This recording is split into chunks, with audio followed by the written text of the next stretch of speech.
नमस्कार दोस्तों, आपके अपने YouTube चैनल अरवी क्लासेस पर आप सबका हार्दिक स्वागत है। राजस्थान ज्योग्राफी की श्रृंखला में आज अपन पढ़ेंगे राजस्थान की जलवायु।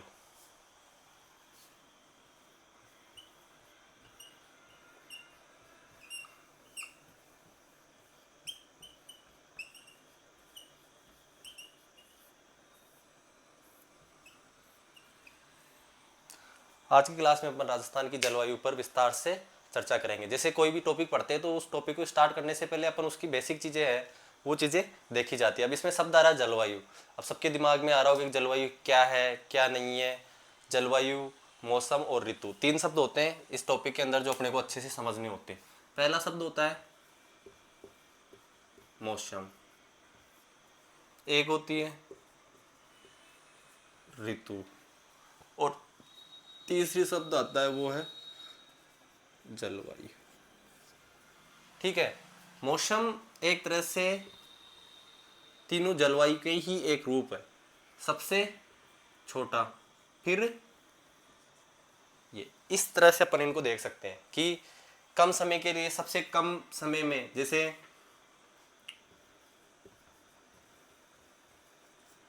जलवायु का क्षणिक रूप,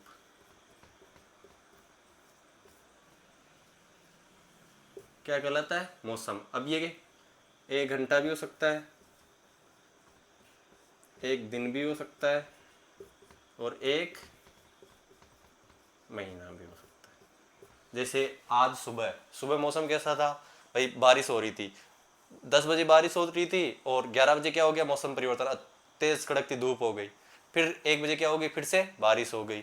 तो ये क्या है कि जो जलवायु की जो क्षणिक घटनाएं होती है, क्षणिक रूप होता है, उसको अपन क्या बोलते हैं? मौसम। अब मौसम से अगर अपन थोड़ा सा आगे बढ़ते हैं तो वो होती है ऋतु। ऋतु होती है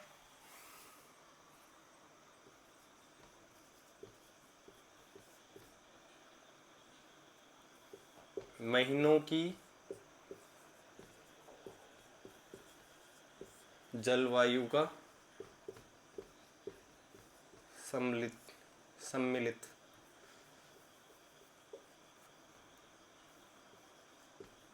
औसत रूप।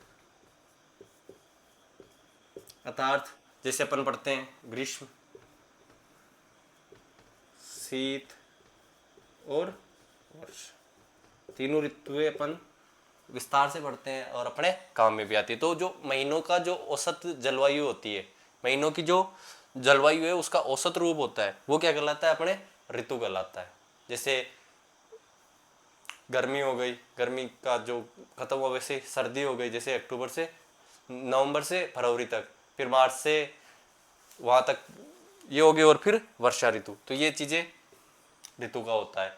उसके बाद में अगर अपन देखते हैं जलवायु, तो इसकी जो डेफिनेशन है उसमें कम से कम कितने वर्ष? 30 वर्ष। 30 वर्ष या इससे अधिक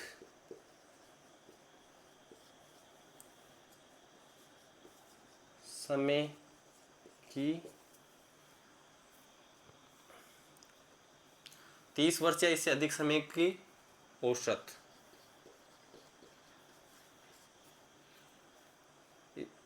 स्थिति, उसको अपन क्या बोल देते हैं? जलवायु। भाई जलवायु का क्षणिक रूप मौसम, और महीनों का जो सम्मिलित रूप होता है उसको बोल देते हैं अपन ऋतु, और उसके बाद में जलवायु। इसके अंदर कम से कम कितने वर्षों का दायरा होता है? 30 वर्षों का। जलवायु का समझ में आ गया। जैसे जो मौसमी घटनाएं होती है ना, कि कब क्या हो, कब धूप होगी, कब बरसात होगी, कब छाँव होगी, इन सब चीज़ों का जो एवरेज होता है उसको अपन बोल देते हैं जलवायु। और ये एवरेज कितने वर्षों का होना चाहिए? कम से कम 30 वर्षों का होना चाहिए। आई होप आपको ये चीज़ अच्छे से समझ में आ गई। मौसम जलवायु का क्षणिक रूप, महीनों की जलवायु का औसत रूप क्या कहलाएगा? अब ये 2 महीने हो सकते हैं, 3 महीने हो सकते हैं, 4 महीने भी हो सकते हैं। ये जो सम्मिलित रूप होता है उसको क्या बोल देते हैं अपन? ऋतु। और फिर जलवायु 30 वर्ष या इससे अधिक, कम से कम कितने वर्ष का औसत एवरेज रहता है वहाँ पे? 30 वर्ष का। अर्थात 30 वर्ष से अधिक समय अगर कहीं की जो दशाएं हैं, भौगोलिक स्थिति है उसमें, जैसे गर्मी पड़ना, एवरेज तापमान कितना रहता है कि जैसे एक साल 40 डिग्री, दूसरे साल 42 डिग्री। तो ऐसे 30 साल का जो तापमान होता है उस तापमान को जिस फिर जलवायु के लिए तापमान, वर्षा, आर्द्रता और तापांतर, ये सब चीज़ें क्या करती है, इन सब के आधार पे जलवायु को क्या किया जाता है, निर्धारण। मुख्यतः क्या होता है, तापमान, तापमान के आधार पे या वर्षा के आधार पे, वनस्पति के आधार पे, इन सब के आधार पे जलवायु को क्या किया जाता है, वर्गीकरण किया जाता है। अब इस 30 वर्षों की वहाँ पे कैसी वनस्पति थी, 30 वर्षों तक वहाँ पे कैसा तापमान था, 30 वर्षों तक वहाँ की ह्यूमिडिटी कितनी थी, आर्द्रता कितनी थी, इन सब चीज़ों का एवरेज जो होता है उसको अपन बोल देते हैं जलवायु। आई होप आपको ये जो जलवायु का कंसेप्ट है समझ आ गया होगा। एक बार इसका स्क्रीनशॉट।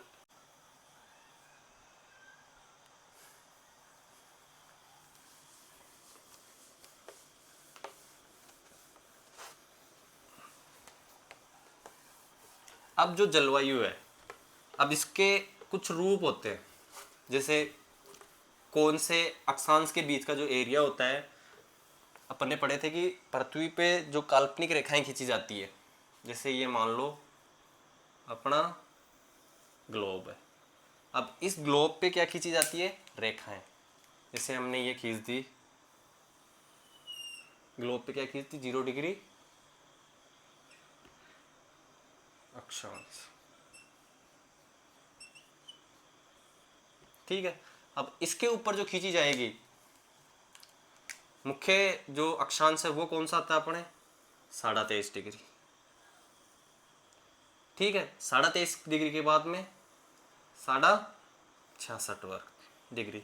जैसे ऊपर जाएंगे तो 23.5 डिग्री नॉर्थ लेटीट्यूड यानी उत्तरी अक्षांश, नीचे आएंगे तो 23.5 डिग्री दक्षिणी अक्षांश, फिर ऊपर जाएंगे तो 66 डिग्री उत्तरी अक्षांश, फिर नीचे आएंगे तो 66 डिग्री दक्षिणी अक्षांश।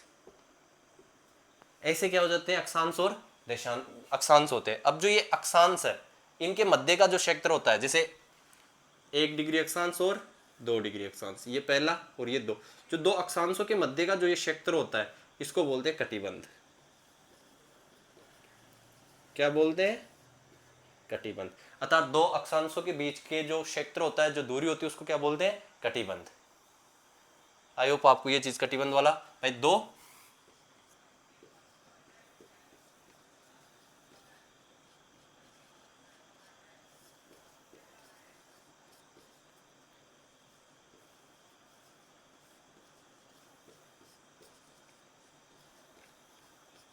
क्षेत्र होता है उसको क्या बोल देते हैं अपन, कटिबंध। दो अक्षांशों के मध्य के क्षेत्र को बोल देते हैं अपन कटिबंध। उस आधार पे जो इसको क्या बोलेंगे अपन, कर्क रेखा। इसको क्या बोलेंगे अपन,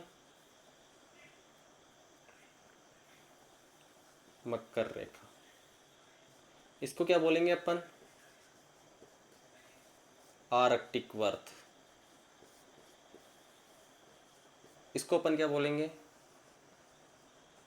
अंटार्कटिक वर्ग।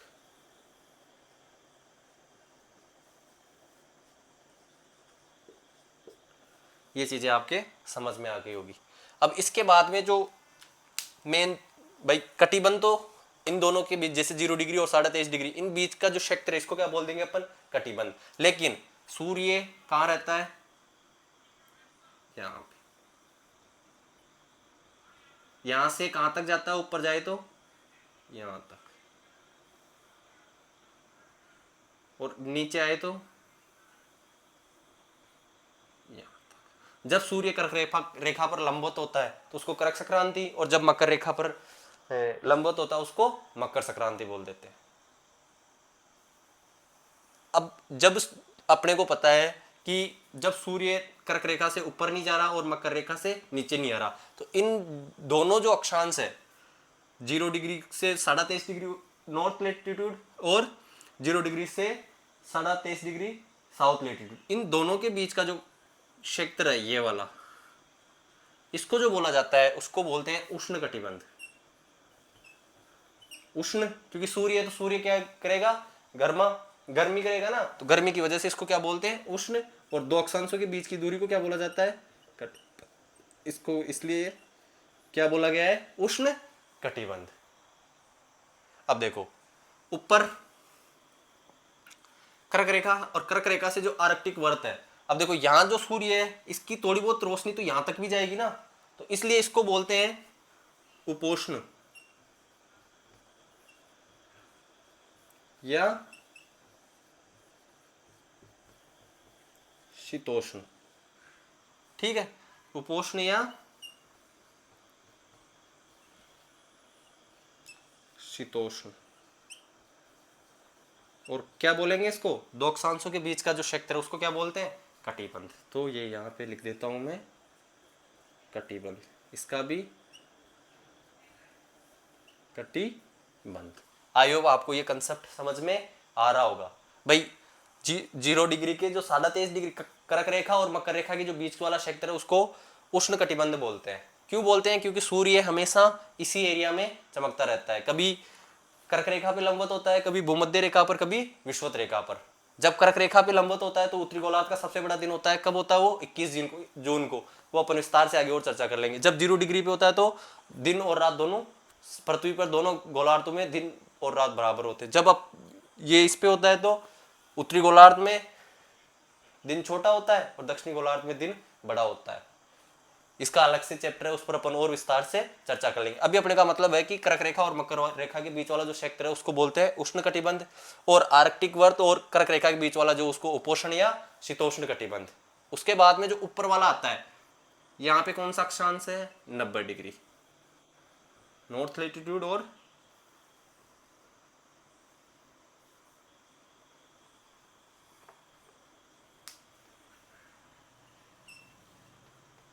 North latitude. जो ऊपर वाला है उसको बोलते हैं शीत कटिबंध, क्योंकि यहाँ पे क्या है, 6 महीने का दिन होता है, 6 महीने की रात होती है। ध्रुवों पे तो होती है ना, तो सूर्य की रोशनी थी पहुंच नहीं पाती, इसलिए वहां पे।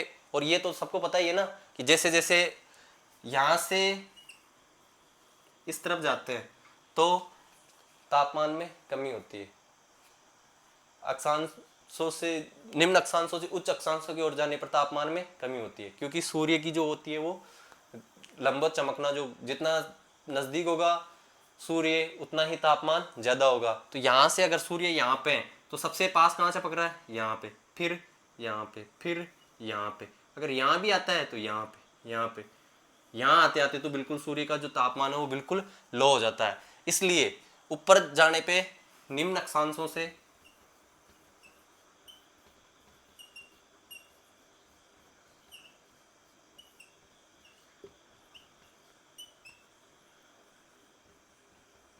उच्च अक्षांशों की ओर जाने पर तापमान में कमी होती है।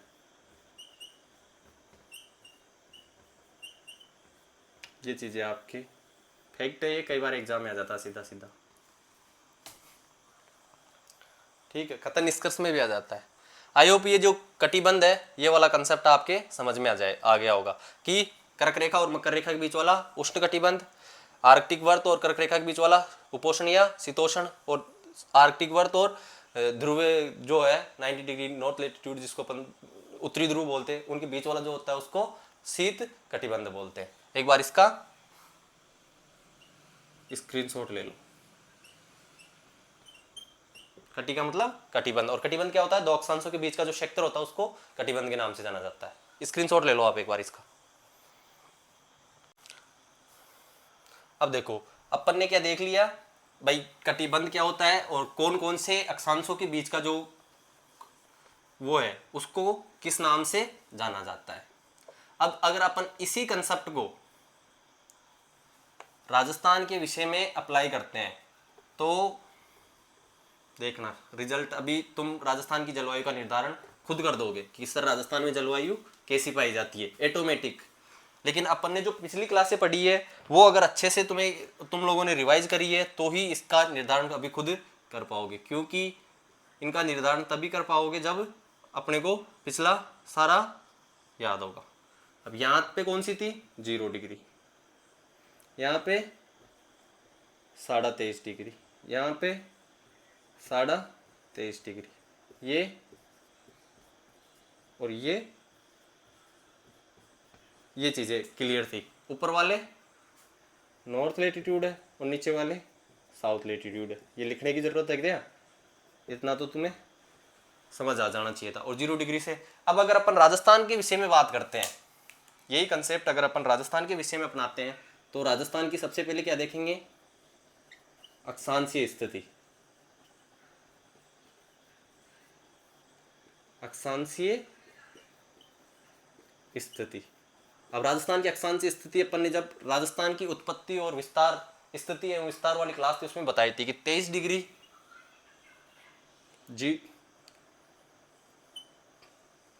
डिग्री 3 मिनट उत्तरी अक्षांश से लेके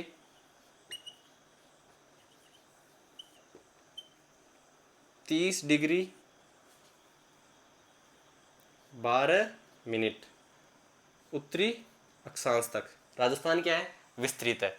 अब अगर अपन राजस्थान के विषय में बात करते हैं तो अपन देख सकते हैं कि जो राजस्थान अपना राजस्थान है ये अपनी क्या है 23.5 डिग्री, और इससे 23.5 डिग्री को अपन 23 डिग्री 30 मिनट भी लिख सकते हैं, 23 डिग्री 30 मिनट, क्योंकि अक्षांश में कितने होते हैं 60 से उड़ते, तो इसको ऐसे लिखते हैं। अब कितना है 23 डिग्री और 3 मिनट, तो इससे कितना नीचे होगा 0.27, तो अपन ये मान लेते हैं कि ये क्या है राजस्थान का जो वो है 23 डिग्री 30 मिनट वाला पार्ट है, ये है 23 डिग्री और 0.3 मिनट वाली लाइन।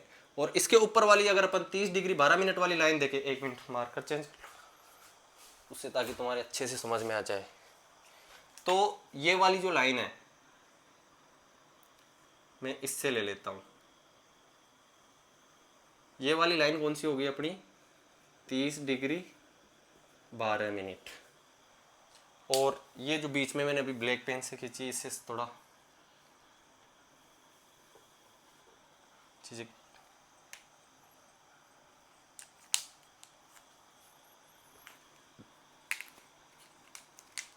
ये तो अपनी 23.5 डिग्री, ठीक है। और ये अपन ने लिखा था कि कर्क रेखा और मकर रेखा के बीच वाला क्षेत्र किस नाम से जाना जाएगा, उष्णकटिबंध के नाम से। इसके बाद में अपन ने अभी राजस्थान की स्थिति देखी कि राजस्थान 23 डिग्री 3 मिनट से लेके और 30 डिग्री 12, ये वाला जो क्षेत्र है इसमें राजस्थान क्या है लोकेटेड। तो अब अपन इतना तो समझ में आ गया होगा कि राजस्थान की जो जलवायु है कुछ हिस्सा तो किस प्रकार का है उष्ण और किस प्रकार का है उपोष्ण। तो जो राजस्थान की जो जलवायु है वो किस प्रकार की, उष्ण व शीतोष्ण। राजस्थान किस कटिबंध में स्थित है, तो उष्ण या शीतोष्ण कटिबंध में। और इस कटिबंध में स्थित होने के कारण राजस्थान की जो जलवायु है वो भी कैसी होगी, उष्ण या उष्ण व शीतोष्ण कटिबंधीय।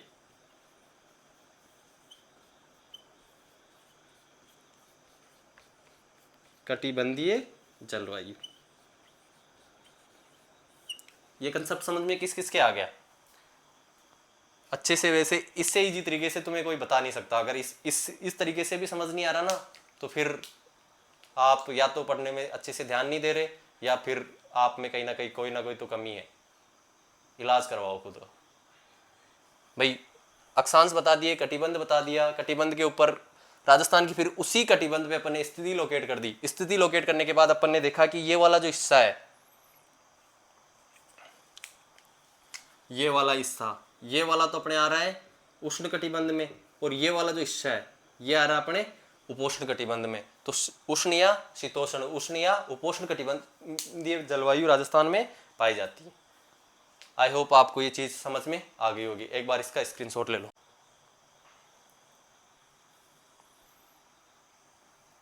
अब जो अपन देखेंगे कि जो जलवायु है उसको प्रभावित करने वाले कारक कौन कौन से हो सकते हैं।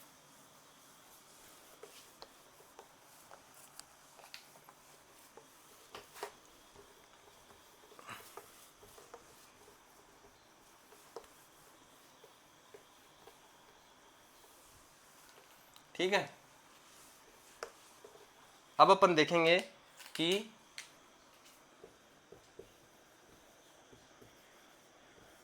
जलवायु को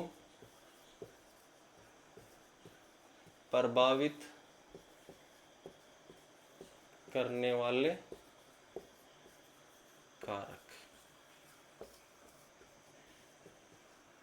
पहला कारक अपन अगर देखते हैं तो अक्षांशीय स्थिति। अक्षांशीय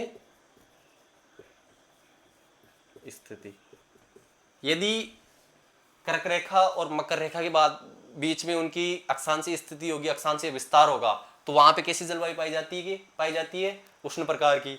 अगर कर्क रेखा और आर्कटिक या अंटार्कटिक वृत्त के मध्य कोई जगह या किसी भौगोलिक क्षेत्र का विस्तार होगा तो वहां पे उपोष्ण या शीतोष्ण प्रकार की। और यदि आर्कटिक वृत्त और उत्तरी ध्रुव या दक्षिणी ध्रुव के मध्य होगा तो वहां पे कौन सी प्रकार की जलवायु, शीत प्रकार की जलवायु पाई जाएगी, या शीत कटिबंध के नाम से जाना जाएगा। और वहां पे जलवायु भी कैसी, शीत जलवायु पाई जाती है। तो जो जलवायु को प्रभावित करता है, पहला कारक आता है अपने पास अक्षांशीय स्थिति। उसके बाद अगर अपन दूसरा जो कारक देखते हैं वो आता है महाद्वीपीयता। महाद्वीपीयता का मतलब होता है समुद्र से दूरी।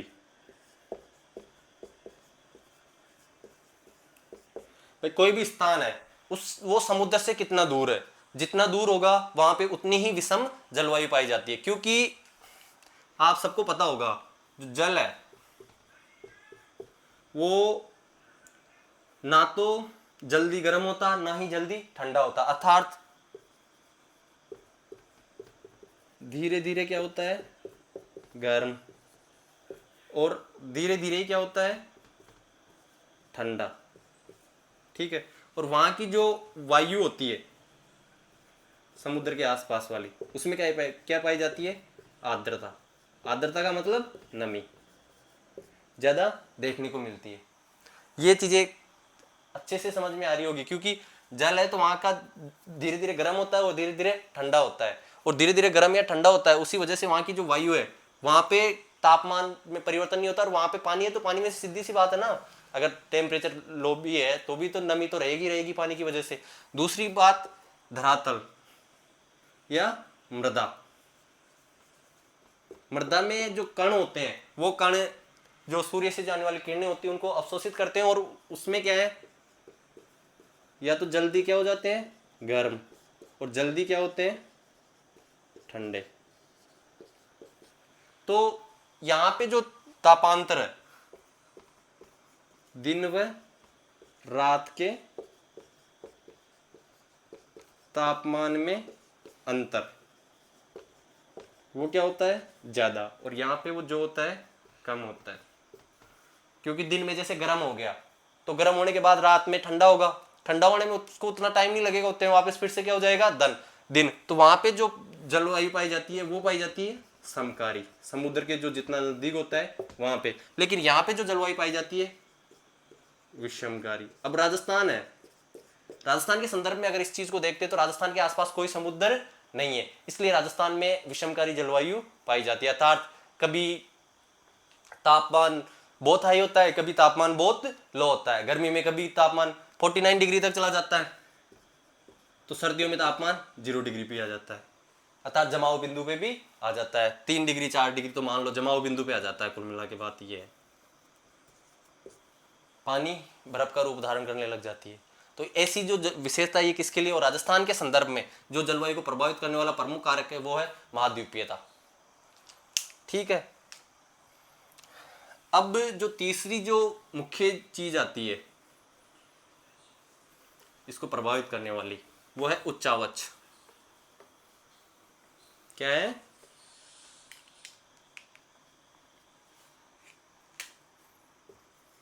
उच्चावच। उच्चावच का मतलब है धरातल की बनावट कैसी है।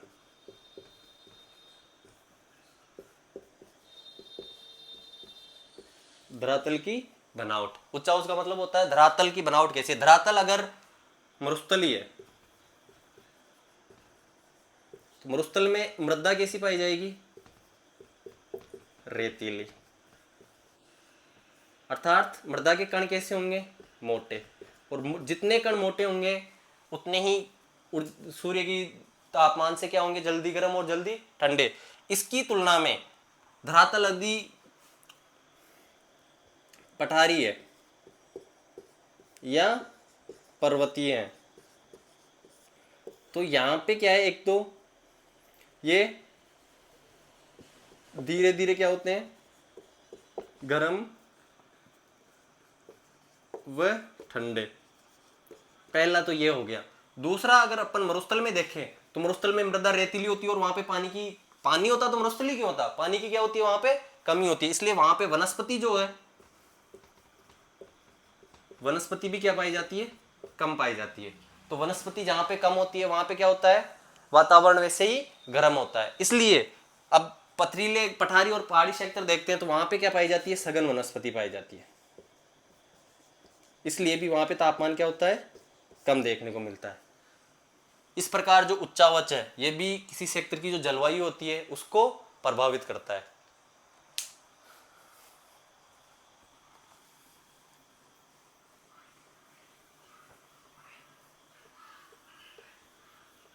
इसके बाद में अगर अपन राजस्थान के संदर्भ में देखते हैं तो चौथा और महत्वपूर्ण कारक आता है अरावली पर्वतमाला की स्थिति।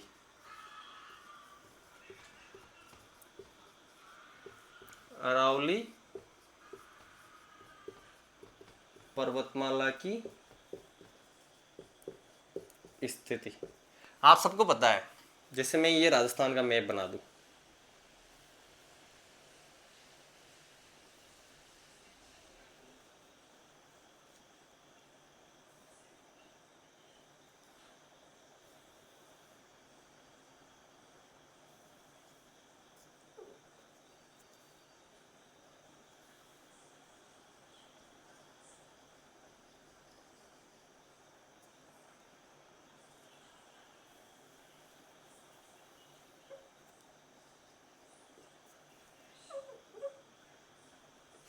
ये अपना क्या है, राजस्थान है।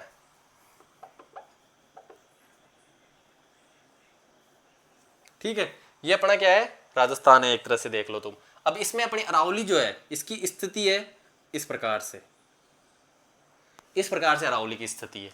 अब राजस्थान के संदर्भ में अरावली पर्वतमाला है, इसकी स्थिति सबसे बड़ा प्रभाव ये डालती है कि अपने जो अरब सागर से जो मानसून आता है उसके क्या होती है, समानांतर होती है। और ये मानसून बिना वर्षा किए सीधा राजस्थान से आगे की ओर प्रवेश कर जाता है। अगर अपन कल्पना करते हैं, एक बार सोच के देखो, यदि यही अपन राजस्थान बनाते हैं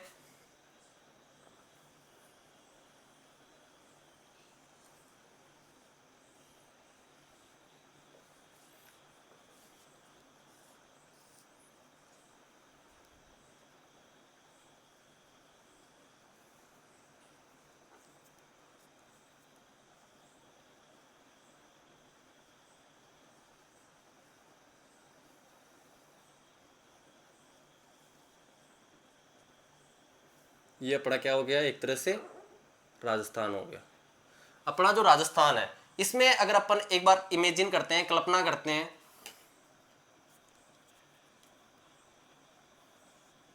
भाई राजस्थान में अगर अपन कल्पना करते हैं अरावली पर्वतमाला को, कि ये अरावली पर्वतमाला ऐसे की बदले इसकी स्थिति इस प्रकार होती, ये इस डायरेक्शन में होती, तो ये क्या करते हैं, जो राजस्थान में जो अरब सागर से आने वाले हैं, अरब सागर से जो आने वाली मानसून है उसके क्या पैदा कर देते, अवरोध। और ये मानसून कहाँ नहीं बढ़ जाता, आगे नहीं बढ़ पाता। और आगे नहीं बढ़ पाने की स्थिति में राजस्थान में क्या होती, बहुत तेज वर्षा।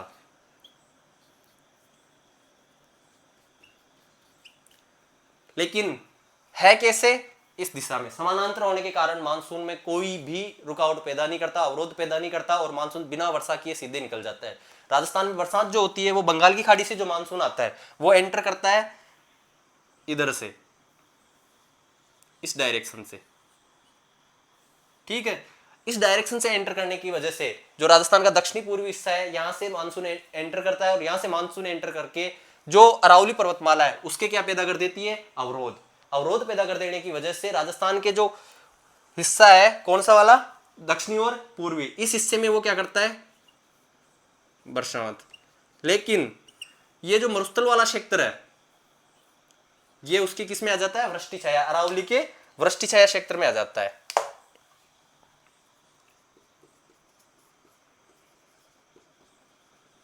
इसलिए मरुस्थलीय प्रदेश में बंगाल की खाड़ी शाखा से बारिश नहीं होती है। आयोग जो अरावली पर्वतमाला की स्थिति है यह भी राजस्थान की जलवायु को बहुत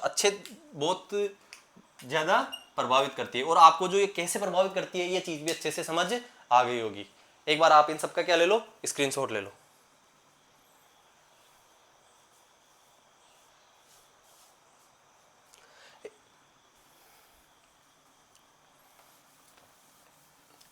इसके अलावा जलवायु को प्रभावित करने वाला एक और कारक है,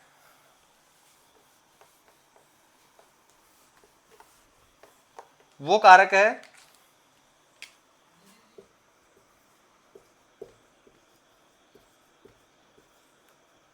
समुद्र तल से ऊंचाई। एक फैक्ट है जो कई बार एग्जाम में पूछा जाता है। अपन यदि ये धरातल है, समुद्र तल मान लो ये है, ये सी लेवल है, ठीक है, सी लेवल है। इससे अपन अगर ऊपर चलते हैं कितना, 165 मीटर, कितना ऊपर चलते हैं, 165 मीटर। तो जो तापमान है उसमें 1 डिग्री सेंटीग्रेड की क्या होती है, कमी। अर्थात अगर यहां पे तापमान मान लो 35 डिग्री है, 35 डिग्री सेंटीग्रेड है, तो जो ये लोकेशन है यहां पे तापमान कितना हो जाएगा, 34 डिग्री। अब यही कंसेप्ट अगर अपन इससे देखते हैं कि इससे नीचे चलते हैं, समुद्र तल के नीचे चलते हैं, और नीचे कितना चलना होता है, 32 मीटर। भाई 32 मीटर चलते हैं तो अब ऊपर जाने पे तापमान में क्या हो रही है, कमी, तो नीचे जाने में क्या होगी, बढ़ेगा, सीधी सी बात है। तो नीचे चलने पे तापमान जो है कितना चलने पे, 32 डिग्री चलने पे कितना होता है, 1 डिग्री सेंटीग्रेड में बढ़ जाता है। अगर समुद्र तल से यहां आएंगे तो उस समय तापमान कितना मिलेगा, 36 डिग्री। ये क्या है, सी लेवल। सी लेवल से अपन कितना ऊपर गए, 165, और सी लेवल से अपन कितना नीचे आए, 32। तो अपने पास रिजल्ट क्या आ गया, ये वाला। कंक्लूजन ये है कि जो समुद्र तल है उससे अपन जितना ऊपर जाते हैं तो तापमान में कमी आती है, और समुद्र तल से जितना नीचे अंदर जाते हैं पृथ्वी के अंदर तो वहां पे तापमान में बढ़ोतरी होती है। वो एवरेज क्या है कि 165 मीटर चलते ही क्या हो जाता है, तापमान में 1 डिग्री सेंटीग्रेड की क्या हो जाती है, कमी, और 32 मीटर नीचे जाती है क्या हो जाती है, तापमान में 1 डिग्री सेंटीग्रेड की बढ़ोतरी। इस प्रकार जो समुद्र तल से ऊंचाई है, यदि कोई स्थान है मान लो सी लेवल से क्या है 165 मीटर ऊंचा है, ठीक है, तो वहां पे तापमान क्या होगा, कम। अब समुद्र तल से जैसे अपन देखते हैं ना हिल स्टेशन पे लोग घूमने क्यों जाते हैं, क्योंकि वहां वो समुद्र तल से कितने होते हैं, ऊंचे। तो धरातल पे जो तापमान अपने को मिलता है, जैसे अपने गुरु शिखर का ही ले लो, गुरु शिखर कितनी मीटर है, 1722 मीटर, और धरातल का अपने राजस्थान के लगभग 300 से 500 मीटर का अपन ने औसत ऊंचाई देखी थी। अगर अपन मान लेते हैं 500 मीटर, कितना मान लेते हैं, 500 मीटर धरातल का अपने हाईएस्ट मान लो, तो वहां से यहां जाने में कितना डिफरेंस हो गया, 1222 मीटर का। 1222 को अगर ओपन चलेंगे तो 165 से डिवाइड कर लो, इतने डिग्री तापमान तो वैसे ही कम हो जाएगा। लगभग इसका कितना मानोगे वो आप, मैथ आती होगी आप सबको, आप करके देख लेना। इस प्रकार हिल स्टेशन पे लोग गर्मियों में घूमना पसंद करते हैं क्योंकि वहां पे तापमान में क्या होती है, कमी होती है। तो अपन ने जो जलवायु को प्रभावित करने वाले कारक थे उसमें अपन ने जो मुख्य कारक थे उन पर विस्तार से चर्चा की है। अब जो है जलवायु का जो वर्गीकरण है उस पर अपन चर्चा करेंगे। लेकिन मुझे, अगर किसी को इन चीज़ों में कुछ चीज़ें समझ में नहीं आए, ठीक है, तो वो आसानी से बता सकते हैं और पूछ सकते हैं कि सर ये क्या है, क्यों है, कैसे है। आप कमेंट बॉक्स में कमेंट छोड़ देना, हम आपका जो डाउट होगा उस पर विस्तार से अगली क्लास में चर्चा कर लेंगे। एक बार इसका स्क्रीनशॉट ले लो।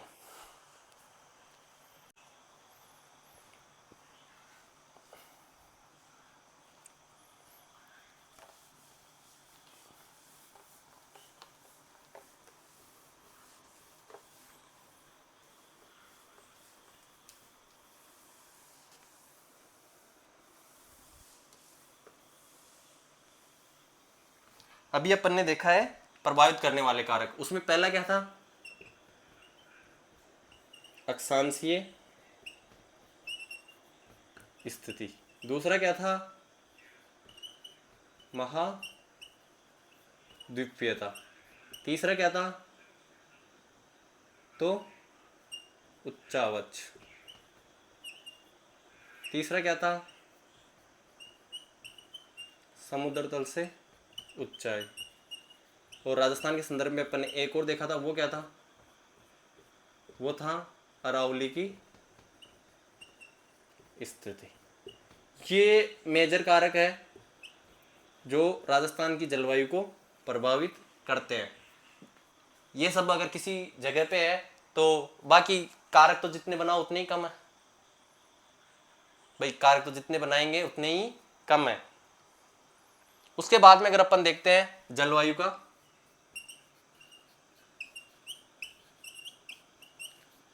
वर्गीकरण। जलवायु का जो वर्गीकरण है ये दो प्रकार से, एक तो सामान्य जो भारतीय मौसम विभाग द्वारा जारी किया जाता है, दूसरा है व्यक्तिगत।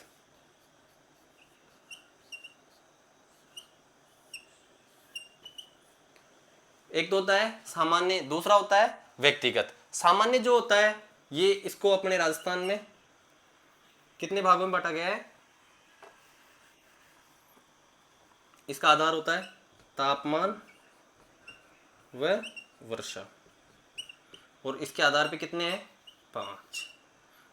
पांच कौन कौन से हैं, तो जो अपन ने पढ़े हैं ना भौतिक प्रदेश, उन्हीं के आधार पे उसी समय मैंने बताई थी कि कौन से भौतिक प्रदेश में कौन कौन सी जलवायु पाई जाती है।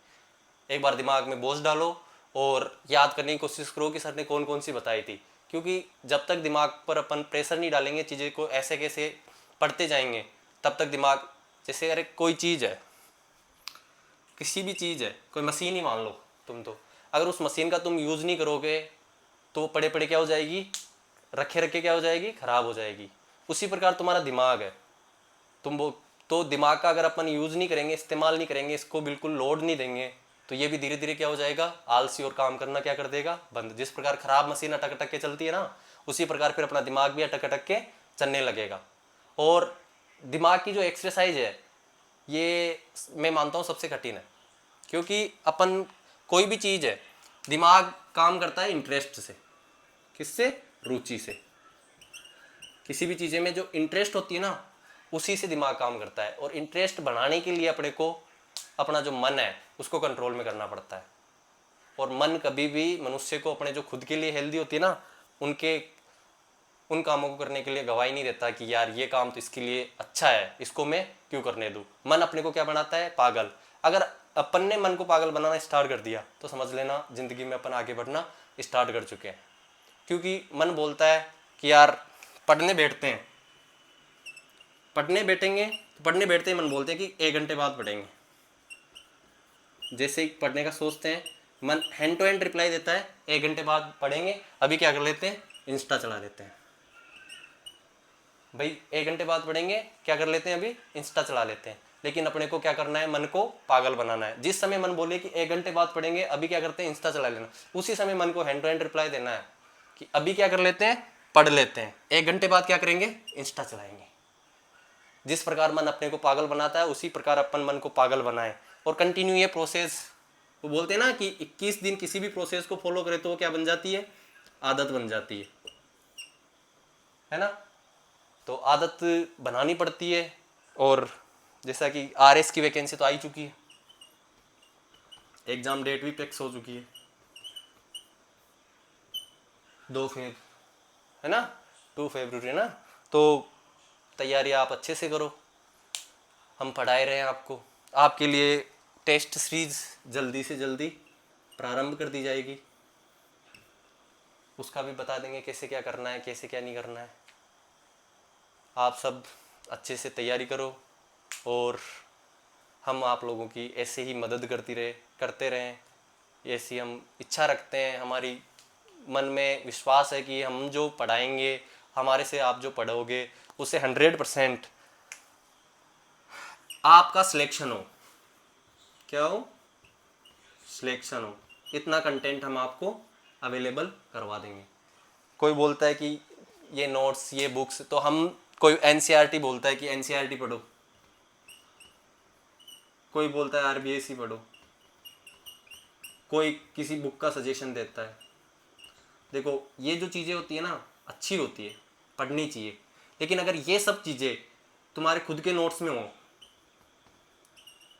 इन सब चीज़ों को तुम खुद अपने हाथों से लिखे हो, उन चीज़ों को पढ़ने का मज़ा ही अलग है। उन चीज़ों को पढ़ने में जो मज़ा आता है वो बुक्स पढ़ने में, हैंड रिटन नोट्स, खुद के लिखे हुए नोट्स हो, उन नोट्स को पढ़ने में जो मज़ा आता है वो किताब को पढ़ने में कहाँ आता है। इसलिए क्लास में जो पढ़ाया जाता है उसके साथ नोट्स बनाओ। और अभी जैसे अपन नोट्स बना रहे हैं, मुश्किल से अभी तो 12 से 15 पेज इतने से नोट्स बने होंगे, मुश्किल से 12 से 15 पेज इतने ही बने होंगे। अगर इन नोट्स को जैसे डेली के 2 से 3 पेज इतने ही बनते हैं ना, मुश्किल से बनते हैं, 2 पेज, 2.5 पेज, 3 पेज, 1 पेज, इतना ही पढ़ाते हैं, क्योंकि ज़्यादा पढ़ाते भी नहीं है अभी तो 2 से 3 पेज जैसे अपन पढ़ें, तो 2 से 3 पेज को याद करने के लिए कितना समय लगेगा, मुश्किल से 1 घंटा। तो साथ के साथ याद करो ना, दिक्कत क्या है भाई, साथ के साथ याद करो। और जैसे जिनकी कोई, किसी की एज नहीं है अभी कोई वैकेंसी के लिए क्वालिफाई नहीं है, जैसे 17 और 18 के बीच में उनकी संक्रमण काल की एज है कि फॉर्म भरे नहीं भरे, क्या करे क्या नहीं करे। अरे भाई अपना कुछ नहीं है, क्या करो, बेस मजबूत करो। जब तक बेस मजबूत नहीं होगा, पढ़ने का मज़ा नहीं आएगा। आज की क्लास में अपन ने देखा है कि जलवायु किसे कहते हैं, जलवायु के बाद जो कटिबंध है वो क्या चीज़ होती है, कौन कौन से अक्षांशों के बीच की जो रेखाएं हैं, उनके बीच में जो कटिबंध है उनको किस किस नाम से जाना जाता है। उसके बाद अपन ने देखा था कि जलवायु को प्रभावित क्या क्या करते हैं। इन सब पे आज अपन ने विस्तार से चर्चा की है। आने वाली जो क्लास है उस पर अपन चर्चा करेंगे जलवायु के वर्गीकरण पे। आई होप आपको क्लास अच्छी लगी होगी। अच्छी लगे तो ज़्यादा से ज़्यादा लाइक करें, कमेंट करें, शेयर करें, और ये सब नहीं भी करो तो अपने लिए अच्छे से पढ़ना स्टार्ट कर दो। यहाँ से पढ़ो, कहीं से पढ़ो, मैं नहीं बोल रहा कि यही क्लासें देखो, जहाँ से पढ़ रहे हो सबसे पहले तो आप अपना ट्रस्ट बिल्ड करो कि मैं यहाँ से पढ़ रहा हूँ और मुझे इन सर पे इतना विश्वास है कि मैं जो पढ़ूंगा, जितना पढ़ूंगा, जितना ये पढ़ाएंगे, उससे मेरा सिलेक्शन हो जाएगा। मैं ये नहीं बोलता कि मैं तुम्हारी रैंक दिला दूंगा, ये कर दूंगा, वो कर दूंगा, पर मैं इतना ज़रूर बोल सकता हूँ कि जो टॉपिक मैंने करवा दिए, देखो स्क्रीनशॉट लेके लिख लेना कि जो टॉपिक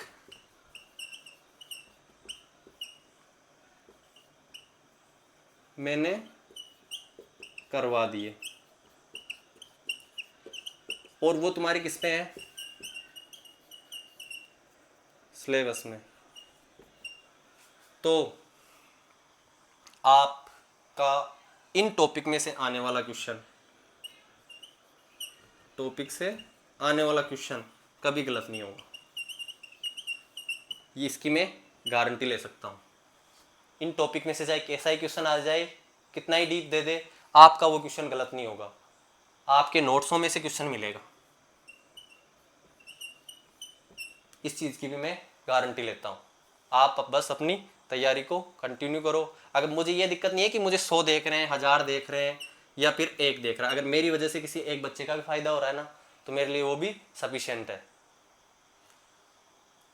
हमारा कोई बिजनेस नहीं है, हमारी कोई कोचिंग नहीं है, हम ओनली आपकी सहायता के लिए यूट्यूब चैनल प्रारंभ करें हैं, इसलिए आप भी हमें सपोर्ट करो।